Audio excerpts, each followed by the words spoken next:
Eleanor Whitman was the kind of person who lived by the book. Her life was a masterpiece of order. Color-coded calendars, perfectly labeled files, and a planner she followed like scripture. As a graphic designer, she'd built her career step by step, project by project, always climbing safely and steadily. To Eleanor, risk was something you watched in YouTube videos, not something you did in real life. But then there was Marcus. Marcus was chaos in human form. He was the friend who'd buy a motorcycle on a whim or move across the country with no job lined up, and somehow he always landed on his feet. He had this magnetic energy that made you forget to think twice, and Eleanor, against her better judgment, had always admired him for it.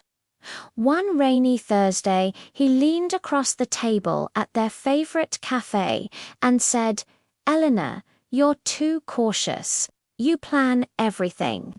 You strategize every tiny move and never really feel alive. You need to leap."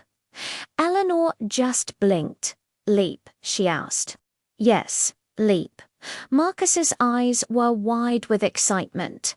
"Your gut knows more than your brain does. Trust me. Forget the plan. Feel it. Just jump." Eleanor laughed nervously. "That sounds reckless," she said. And Marcus replied, "And that, my dear friend, is why you'll never be great." His words haunted her for days. She looked around her tidy cubicle at the deadlines and the careful projects, and a tiny spark of rebellion ignited inside her. What if he was right? What if she was wasting her life climbing a ladder that led nowhere exciting? The following Monday, Eleanor did the unthinkable. She quit her secure, well-paying job. She sold her apartment, packed everything she could into her car, and invested her life savings into an online startup, a company that promised to revolutionize creativity through AI-powered art. She didn't research the founders. She didn't read the fine print. She just leapt. The first week was exhilarating. The office was sleek and modern, and the founders, two young guys who called themselves visionaries, spoke of changing the world. Eleanor felt like a pioneer shaping the future of art itself. She was so caught up in the excitement that she barely noticed her bills piling up, or the uneasy feeling she got when meetings were vague and promises went unfulfilled. Then reality crashed down. The so-called revolutionary product was just a glitchy website with a single sentence: "Innovation starts here." Her investors vanished. The founders stopped showing up.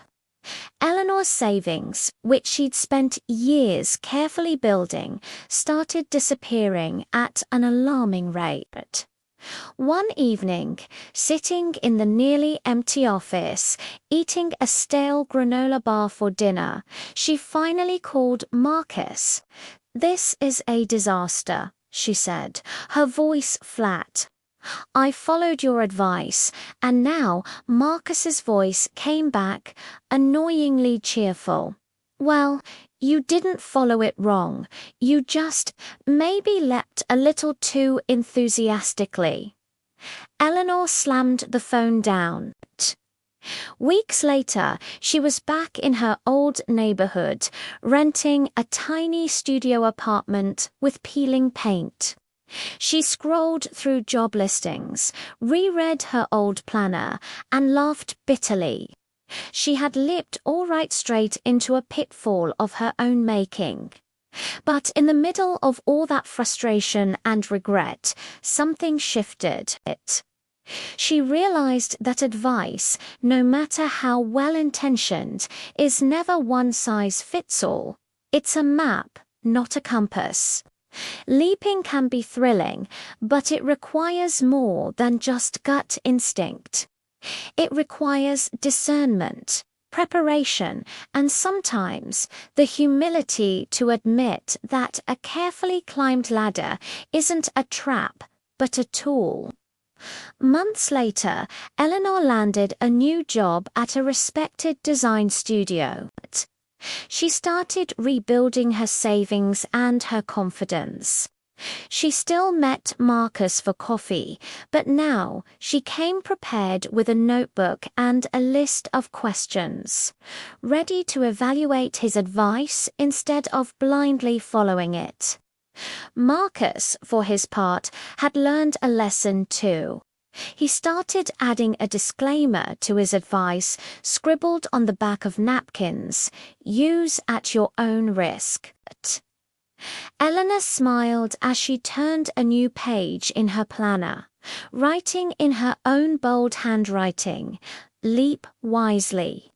Because she had learned the hard way that sometimes advice can go spectacularly wrong, but wisdom is what you build from the fall.